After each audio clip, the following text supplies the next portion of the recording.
জাতীয় নাগরিক পার্টি এনসিপির আহ্বায়ক নাহিদ ইসলাম বলেছেন, শেখ মুজিবুর রহমান জাতির পিতা নন, তবে আমরা স্বাধীনতা অর্জনে তার ভূমিকা এবং ত্যাগ স্বীকার করি।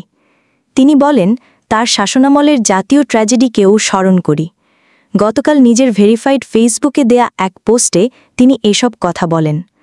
পোস্টে নাহিদ লেখেন, শেখ মুজিবের নেতৃত্বে বাংলাদেশ ভারতের একটি ঔপনিবেশিক রাজ্যে পরিণত হয়। তার সময়েই ১৯৭২ সালে গণবিরোধী সংবিধান আরোপিত হয় এবং লুটপাট, রাজনৈতিক হত্যা ও একদলীয় বাকশাল একনায়কতন্ত্রের ভিত্তি স্থাপন করা হয়। বাংলাদেশি স্বাস্থ্য পণ্য। আওয়ামী লীগের ফ্যাসিস্ট রাজনীতির অন্তরালে মুজিব পূজা ও মুক্তিযুদ্ধ পূজা একটি রাজনৈতিক ভক্তি হিসেবে জনগণের উপর চাপিয়ে দেওয়া হয়।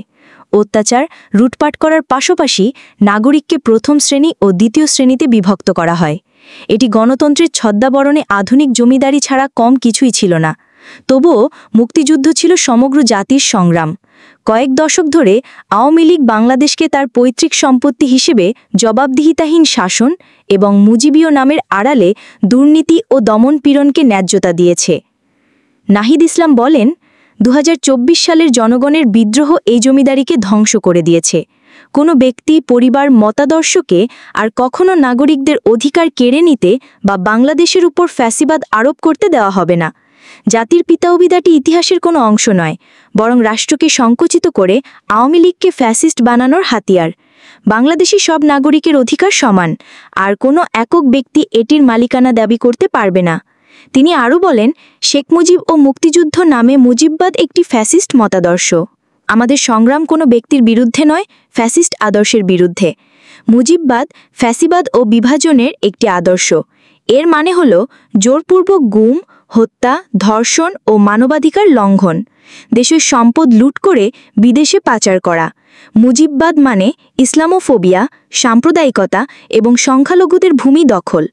এর মানে বিদেশি শক্তির কাছে জাতীয় সার্বভৌমত্ব বিক্রি করা।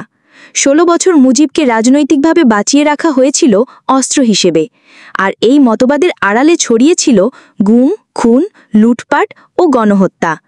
মুজিববাদ একটি আস্ত বিপদের নাম উল্লেখ করে এনসিপির এই নেতা বলেন, এটিকে পরাজিত করার জন্য রাজনৈতিক, আদর্শিক ও সাংস্কৃতিক প্রতিরোধ গড়ে তুলতে হবে।